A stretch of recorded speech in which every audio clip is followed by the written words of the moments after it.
মনে রাখবেন, মানুষ হীরা ও সোনাকে নিয়েই সন্দেহ করে বেশি, কিন্তু মানুষ কয়লা নিয়ে সন্দেহ করে না। কারণ এই সমাজে যারা পরিবর্তন চায়, যারা সমাজে সংস্কার চায়, যারা সমাজের উন্নয়ন চায়, এই সমাজের মানুষ তাদেরকে নিয়েই সন্দেহ করে বেশি। কিন্তু এই সমাজের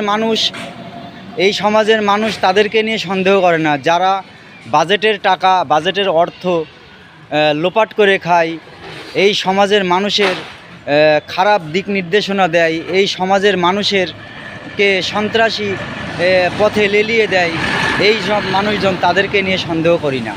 তো আমরা একটা কথাই বলতে চাই যে আমরা সমাজের উন্নয়ন চাই, আমরা সমাজের পরিবর্তন চাই, সমাজের সংস্কার চাই। সে কারণে নতুনদের সমর্থন করুন এবং নতুনদের যাত্রায় তাদেরকে সাহায্য করুন এবং তাদের পাশে থাকুন।